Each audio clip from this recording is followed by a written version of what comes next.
Hello friends, GeM के education tube में आपका स्वागत है। मैं आपकी होस्ट आकांक्षा नया वीडियो लेकर फिर हाजिर हूँ। इस वीडियो में हम हिंदी की पाठ्य योजना क्रमांक 120 बनाएंगे। अभी तक हम हिंदी की 119 पाठ्य योजना बना चुके हैं। उम्मीद है आपने देखी होंगी और उन्हें पसंद किया होगा। और यदि अभी तक नहीं देखा है तो आप हमारे चैनल पर जाकर प्रीवियस वीडियो देख सकते हैं या टेलीग्राम ग्रुप ज्वाइन कर फेसबुक पेज पर फॉलो कर वहाँ पर आपको सभी जगह हमारे चैनल की प्रीवियस वीडियो की लिंक मिल जाएगी। वीडियो के नीचे का डिस्क्रिप्शन बॉक्स खोलिए, वहाँ पर भी आपको सभी सब्जेक्ट की प्लेलिस्ट मिलेगी। उन्हें खोलकर आप प्रीवियस वीडियो देख सकते हैं। तो चलिए शुरू करते हैं पाठ्य योजना बनाना। सबसे पहले हमें डालना होता है क्रमांक। जैसे मैंने क्रमांक डाला है, जैसे मेरी पाठ्य योजना हिंदी की पाठ्य योजना क्रमांक 20 है। आपकी जो भी पाठ्य योजना का क्रमांक हो वो आप डालिए। उसके बाद इस तरीके से ब्लैक बोर्ड फिलिंग बनानी होती है। एक तरीका ये होता है कि आप इस तरीके से बॉक्स बना लीजिए और उसमें आपको इंट्रो लिखना है।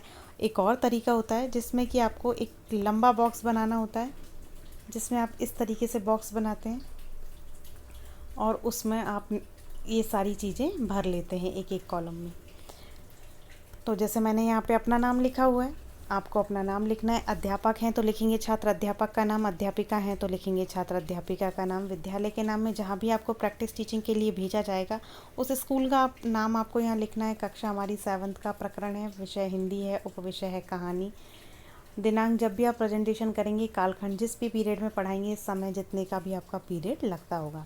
ये सारी चीज़ें आपको प्रेजेंटेशन के दौरान क्लास में बनानी होती है। जैसे ही आप क्लास में जाएंगे ये सारी चीज़ें आपको फिल करनी है, जिसमें आपका अवलोकनकर्ता जो भी आपका ऑब्जर्वेशन कर रहा है और आपका पर्यवेक्षक दोनों को ये सारी बातें पता चल सकें।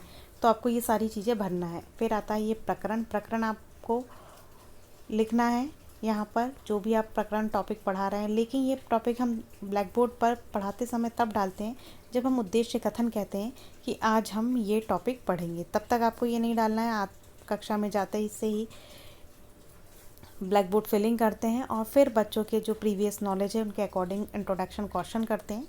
और उसके बाद जब आपका उद्देश्य कथन निकल आता है, यानी कि आपका प्रकरण निकल आता है और आपको उद्देश्य कथन बोलना है, तब आप प्रकरण साथ साथ बोलते हुए ब्लैक बोर्ड पर लिखते हैं कि आज हम राजा और मूर्ख वानर की कहानी पढ़ेंगे।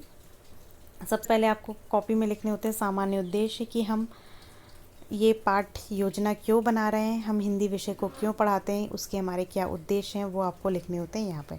तो सभी पाठ्य योजना के लिए हिंदी में सामान्य उद्देश्य एक समान होंगे। यहाँ पे मैंने 6 सामान्य उद्देश्य लिखे हुए हैं। कई जगह मैं पूर्वानुसार लिख देती हूँ। तो वो यदि किसी वीडियो में पूर्वानुसार लिखा है तो आप प्रीवियस वीडियो से देखकर लिख सकते हैं। इस वीडियो में तो लिखा ही है, तो आप इसको भी नोट करके लिख लें। तो अगली वीडियो में यदि मैं पूर्वानुसार लिखूँ तो आप इन्हीं को लिख सकते हैं, क्योंकि सामान्य उद्देश्य हमारे संबंधित होते हैं विषय से। तो यहाँ पर सभी हिंदी की जो पाठ्य योजना है जो कि कहानी से संबंधित है, गद्य से संबंधित हैं, उसमें आप ये सामान्य उद्देश्य लिख सकते हैं। तो पहला है हमारा विद्यार्थियों में पाठन में रुचि उत्पन्न करना, विद्यार्थियों के शब्दकोश व सूक्तिकोश में वृद्धि करना, विद्यार्थियों में हिंदी साहित्य के प्रति रुचि जागृत करना, विद्यार्थियों को पाठ समझ सकने योग्य बनाना।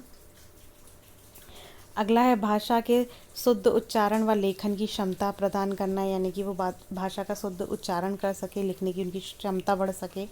विद्यार्थियों में गद्य के प्रति रुचि उत्पन्न करना, ये आप सामान्य उद्देश्य लिख सकते हैं। आप इनको 5 भी लिख सकते हैं या 6 भी लिख सकते हैं। फिर आता है विशिष्ट उद्देश्य, जो कि होता है हमारे टॉपिक से रिलेटेड, कि हम जो भी टॉपिक पढ़ा रहे हैं वो बच्चों को क्यों पढ़ा रहे हैं। तो विद्यार्थी को राजा और मूर्ख वानर नामक गद्य पाठ द्वारा उसके चरित्र के बारे में ज्ञान प्रदान करना। कहानियों द्वारा हम किसी भी पात्र के चरित्र से बच्चों को नैतिक शिक्षा देते हैं। तो कहानियों का भी एक अपना अलग महत्व होता है। कहानी द्वारा बच्चे छोटी कक्षाओं में जल्दी सीख जाते हैं। फिर उसके बाद आता है शिक्षण विधि, कि हम इसमें कौन कौन सी विधि का इस्तेमाल करेंगे। तो यहाँ हम व्याख्यान करेंगे, प्रश्नोत्तर करेंगे, अर्थ कथन यानी हम कथन बोलेंगे और उसका अर्थ बताएंगे, पाठन यानी खुद पढ़ेंगे और उनसे भी पढ़वाएंगे, यानी कि अनुकरण वाचन, स्वस्वर वाचन की जो प्रक्रिया होती है वो इस विधि के अंतर्गत आएगी। फिर आता है पूर्व ज्ञान, बच्चे पहले से क्या जानते हैं। तो विद्यार्थी जो है वो पंचतंत्र की कुछ कथाओं से परिचित हैं, जो कि पशु और मानव से संबंध पर आधारित है, और वो पशु पक्षी के बारे में जानते हैं। आप ये भी लिख सकते हैं यहाँ पे। तो ये हो गया उनका पूर्व ज्ञान। पूर्व ज्ञान पर ही आधारित हम प्रस्तावना प्रश्न करेंगे, जो कि हमारा अगला पॉइंट है।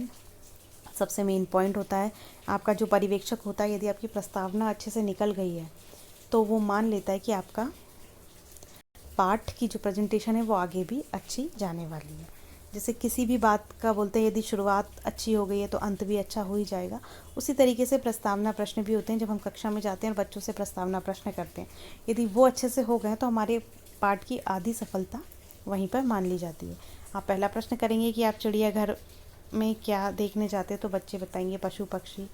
फिर अगला प्रश्न करेंगे कि कुछ पक्षियों के नाम बताइए, तो मोर, तोता, कबूतर आदि। यहाँ पे आपको इस तरीके से 3 कॉलम बनाने होते हैं, जो कि मैं अभी आपको नहीं बता पाई तो एक बार बता देती हूँ। और उसमें आप यहाँ पे लिख सकते हैं छात्र अध्यापिका व्यवहार या विद्यार्थी व्यवहार, या ये भी लिख सकते हैं कि अध्यापिका प्रश्न और विद्यार्थी प्रश्न या क्रिया, जैसा भी चाहें, जैसा भी आपको फॉर्मेट में बताया गया है वो आप लिख सकते हैं। कोई सा ऐसा नहीं है कि ये गलत है या ये सही है। यहाँ पे आप प्रश्न भी लिख सकते हैं, व्यवहार भी लिख सकते हैं। फिर उसके बाद अगला हम 2 प्रश्न कर लेंगे उनसे कि आप चिड़ियाघर में क्या देखने जाते हैं, तो वो बताएंगे पशु पक्षी। पशु पक्षी के नाम बताइए, तो मोर, कबूतर, तोता ये सब बताएंगे। कुछ पशुओं के नाम बताइए। यहाँ पे पहले प्रश्न कर लिया पक्षियों के नाम बताइए, फिर प्रश्न कर लेंगे पशुओं के नाम बताइए, तो वो बताएंगे शेर, चीता, हिरण, हाथी आदि। फिर आप अगला पूछ लेंगे, यहाँ पे वो बंदर भी बोल सकते हैं, जैसे मैंने यहाँ नहीं लिखा है, लेकिन आप एक चीज़ ये भी लिख लें कि वो बंदर बताएंगे। तो आप वहाँ उनसे अगला प्रश्न कर सकते हैं कि आप वानर व राजा की कहानी के बारे में क्या जानते हैं। यानी कि आप यहाँ पे जब प्रश्न पूछेंगे तो वो नहीं जानते तो निरुत्तर या समस्यात्मक प्रश्न हो जाएगा।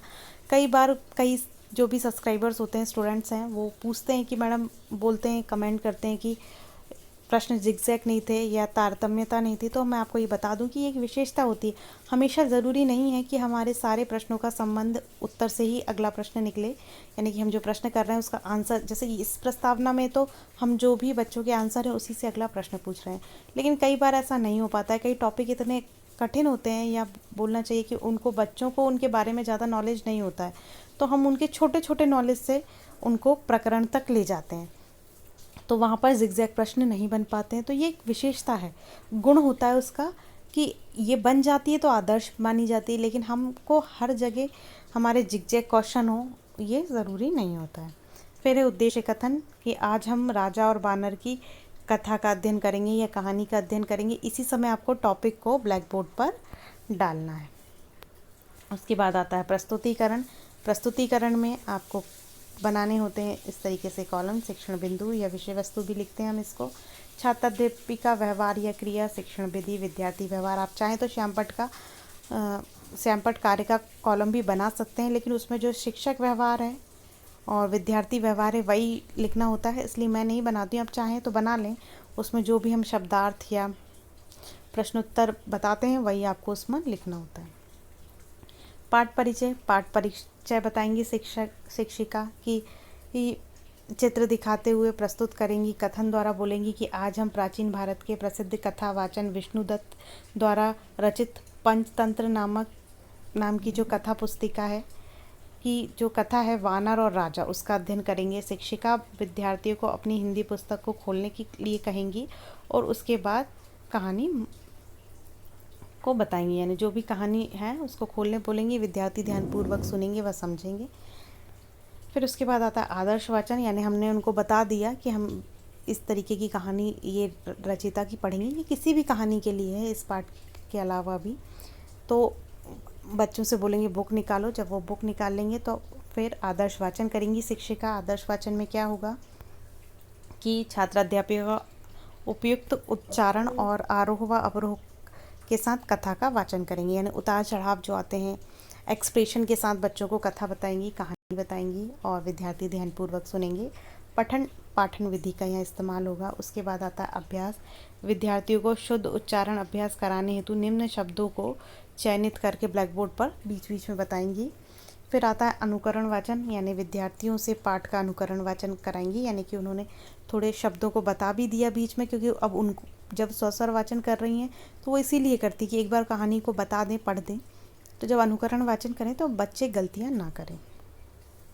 अनुकरण वाचन में विद्यार्थी पाठ को पढ़ेंगे और जो शिक्षिका है वो निर्देश देंगी अनुकरण वाचन करने का, और साथ ही पाठ को मिलाएंगी कि सही पढ़ रहे हैं या नहीं। फिर आता है काठिन्य निवारण, की जो भी कठिन शब्द हैं उनके बारे में उनका अर्थ बताएंगी, या फिर उनका अर्थ बता के शब्द का वाक्यों में प्रयोग बता सकते हैं, आप पर्यायवाची बता सकते हैं, विलोम बता सकते हैं। इस तरीके से आप काठिन्य निवारण कर सकते हैं।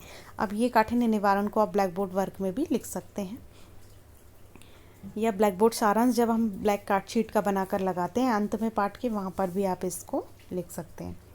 तो जहाँ यहाँ पे जैसे प्राचीन का मतलब पुराना, तत्पर का मतलब तैयार रहना, ग्रीष्मकाल मतलब गर्मी, पुनः मतलब एक बार फिर, इस तरीके से आप उनको बताएंगे। फिर आता है मौन पाठ, यानी आप बोल देंगे कि पाठ को एक बार मन में पढ़िए। इस समय आप उनका निरीक्षण कार्य कर सकते हैं कक्षा में घूमकर, या पिछले दिन का होमवर्क चेक कर सकते हैं। दोनों कार्य आप जब वो मौन पाठ कर रहे हैं तब कर सकते हैं। बौद्ध प्रश्न, फिर कुछ बौद्ध प्रश्न कर लेंगे, यानी मौन पाठ करने आपने उनसे कहा है, तब तक आप मान लीजिए आप उनका पिछले दिन का होमवर्क चेक कर रहे हैं, वो मौन पाठ कर रहे हैं, फिर आप उनसे कुछ बौद्ध प्रश्न या मूल्यांकन प्रश्न कर सकते हैं। आपने जो भी पाठ में उनको पढ़ाया है उससे रिलेटेड कुछ क्वेश्चन कर लीजिए, जो आंसर वो देते हैं वो आपको विद्यार्थी व्यवहार में लिखना है। फिर आता है पुनरावृत्ति प्रश्न, यानी आपने पाठ को पढ़ाया, समझाया, अब आता है एक बार चेक करने की बारी, आपका खुद का टेस्ट और बच्चों का टेस्ट, कि उन्हें कितना समझ में आया आपके द्वारा समझाया हुआ। तो यहाँ पर आप कुछ पुनरावृत्ति प्रश्न कर लेंगे कि बानर किसका पालतू जानवर था, बानर राजाओं को गर्मी से बचाने के लिए क्या क्रिया कर रहा था, कौन सा कीट तंग कर रहा था, मक्खी को भगाने हेतु बानर ने किस शस्त्र का प्रयोग किया। ये कुछ आप उनसे प्रश्न कर लेंगे। फिर आता है कक्षा कार्य, यानी कि आप कक्षा में उनको कुछ कार्य करने के लिए देंगे, वो आप कक्षा कार्य में लिख देंगे। फिर गृह कार्य, यानी आप उन्हें कुछ होमवर्क देंगे जो वो घर से करके लाएंगे।